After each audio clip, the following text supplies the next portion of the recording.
Hello,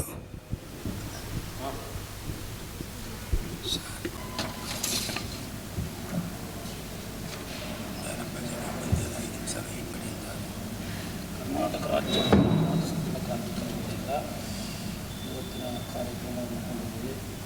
ವಿವರಣೆ ಕೊಡಲು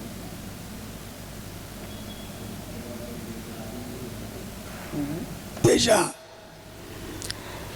ಕಟ್ಟಡ ಕಾರ್ಮಿಕರಿಗೆ ಆಗುತ್ತಿರುವ ಅನ್ಯಾಯದ ಬಗ್ಗೆ ಏನಪ್ಪ ಅನ್ಯಾಯ ಅಂತ ನೀವು ಕೇಳಬಹುದು. ಬಂಧುಗಳೇ, ಕಟ್ಟಡ ಕಾರ್ಮಿಕರಿಗೆ ಯಜಮಾನ ಜೋಳ ಕದ್ದ ಅನ್ನೋ ಥರ ಸರ್ಕಾರ ನಡೀತಾ ಇದೆ. 1 ವರ್ಷ ಆದರೂ ಕಾಲಕ್ಷಿಪ್ ಮಕ್ಕಳ ಕಾಲಕ್ಷಿಪ್ ಹಣ ಕೊಟ್ಟಿಲ್ಲ, ಮದುವೆ ಆದಂಥ ಹಣಗಳನ್ನು ಕೊಟ್ಟಿಲ್ಲ, ಸಾವಿನ ಹಣಗಳನ್ನು ಕೊಟ್ಟಿಲ್ಲ, ಆಕ್ಸಿಡೆಂಟ್ ಆದಂಥ ಹಣಗಳನ್ನು ಕೊಟ್ಟಿಲ್ಲ, ಇನ್ನೂ ಅನೇಕ ಹಣಗಳ ಕೊಡದೆ 1 ವರ್ಷ 2 ವರ್ಷ ಅವಧಿಗಳನ್ನ ತಳ್ಕೊಂಬರ್ತಾ ಇದ್ದಾವೆ.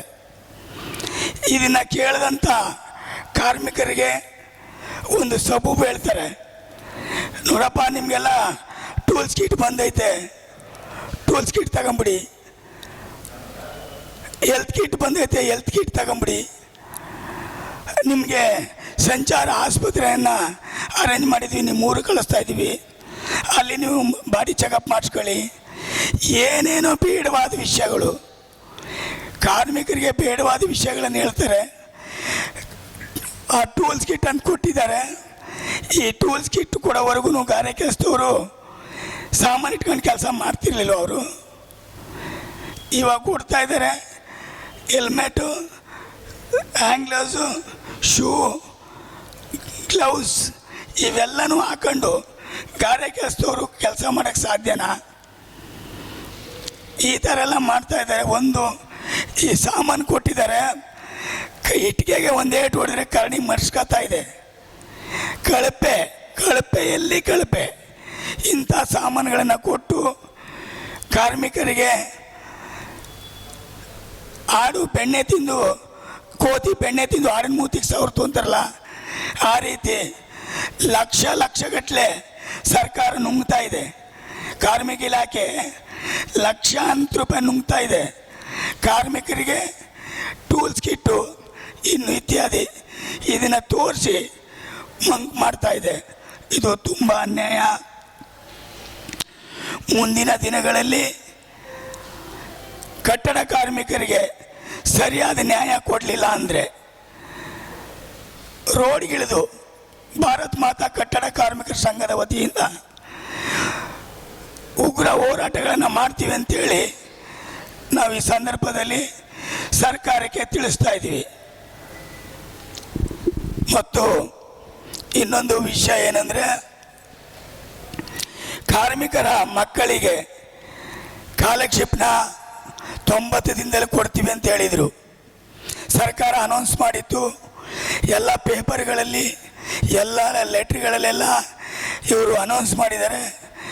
ಒಬ್ಬ ಆಕ್ಸಿಡೆಂಟ್ ಆದವನಿಗೆ 90 ದಿನಕ್ಕೆ ಅವನದು ಅಮೌಂಟನ್ನ ಕ್ಲಿಯರ್ ಮಾಡ್ತೀವಿ ಅಂತ ಹೇಳಿದರು. ಪ್ರತಿಯೊಂದಕ್ಕೂ 90 ದಿನ ಅವಧಿ. ಇವರು ವರ್ಷ ಆದ್ರೂ ಅದನ್ನು ಕ್ಲಿಯರ್ ಮಾಡ್ತಾ ಇಲ್ಲ. ಕೇಳಿದ್ರೆ ಸರ್ಕಾರದಲ್ಲಿ ದುಡ್ಡಿಲ್ಲ, ಕಾರ್ಮಿಕ ಇಲಾಖೆಯಲ್ಲಿ ದುಡ್ಡಿಲ್ಲ, ಕಟ್ಟಡ ಕಾರ್ಮಿಕರ ಬೋರ್ಡಲ್ಲಿ ದುಡ್ಡಿಲ್ಲ. ದುಡ್ಡೇನಾಯಿತು?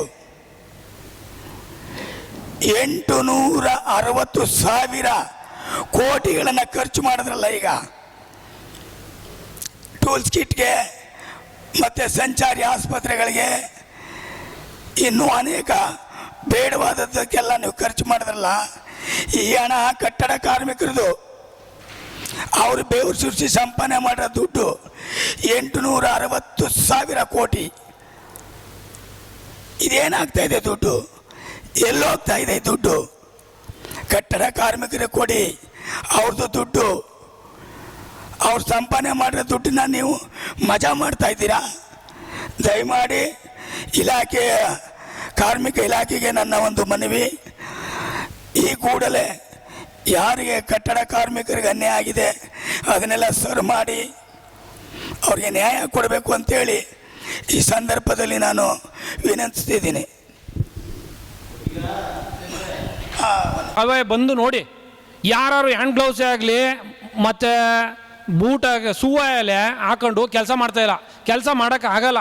ಯಾಕೆ ಅಂದರೆ ಮನುಷ್ಯನಿಗೆ ಸ್ವಂತ ತಾನೇ ಸ್ವತಃ ಕೆಲಸ ಮಾಡೋದು ಹೊರತು ಅದ್ರಾಗ ಕೃತಕವಾಗಿ ಕೆಲಸ ಮಾಡೋಕ್ಕಾಗಲ್ಲ. ನಮ್ಗೆ ಅವಶ್ಯಕತೆ ಇಲ್ಲ. ನಮಗೆ ಬೇಕಾಗಿರೋದೇನೆಂದರೆ ಮಕ್ಕಳು ಸ್ಕಾಲರ್ಶಿಪ್ ಕೊಟ್ಟಿಲ್ಲ. 2 ವರ್ಷ ಆಯಿತು ಸ್ವಾಮಿ ನಮ್ಗೆ ಕೊಟ್ಟು. ಯಾರಿಗೆ? ನಮ್ಮ ಮಕ್ಕಳುಗಳಿಗೆ, ಕಾರ್ಮಿಕರ ಮಕ್ಕಳಿಗೆ 2 ವರ್ಷ ಆಗೈತೆ ಸ್ಕಾಲರ್ಶಿಪ್ ಕೊಟ್ಟು. ಮದುವೆ ಹಣನ 90 ದಿನದೊಳಗಡೆ ಬಿಡುಗಡೆ ಮಾಡ್ತೀನಿ ಅಂತ ಹೇಳ್ತಾರೆ. 6 ತಿಂಗಳಾದರೂ ಮಾಡೋಕ್ಕಿಲ್ಲ. ಮದುವೆ ವೇತನ ಅಂತ, ಮದುವೆ ವೇತನ ಅಂತ, ಮತ್ತು ವೃದ್ಧಾಪ್ಯ ವೇತನ ಕರೆಕ್ಟಾಗಿ ಬರ್ತಾನೆ ಇಲ್ಲ. ಯಾರು ನಮ್ಮ ಕಾರ್ಮಿಕರೆಲ್ಲ ಬಂದು ನಮಗೆ ಕಂಪ್ಲೇಂಟ್ ಮಾಡ್ತಾವ್ರೆ, ನೋಡಿ ಅಧ್ಯಕ್ಷರೇ ನಮ್ಗೆ ವೃದ್ಧಾಪ್ಯ ವೇತನ ಬರ್ತಾಯಿಲ್ಲ, 3,000 ಬರ್ತಾಯಿಲ್ಲ ಅಂತ ಹೇಳ್ತಾರೆ. ಪೇಪರ್ನಲ್ಲಿ ಮಾತ್ರ ಮಾಡ್ತಾರೆ, ಏನಂತ ನಿಮ್ಗೆ ಇಷ್ಟು ಕೊಡ್ತೀವಿ ಅಷ್ಟು ಕೊಡ್ತೀವಿ ಅಂತ. ಆದರೆ ಇದು ನಮ್ಗೆ ಇಲ್ಲಿವರೆಗೂ ಜಾರಿನೇ ಬಂದಿಲ್ಲ. ಶ್ರೀನಿವಾಸ ಅಂಚಿಯ ರಾಜ್ಯ ಕಾರ್ಯದರ್ಶಿ, ರಾಜ್ಯ ಉಪಾಧ್ಯಕ್ಷರು.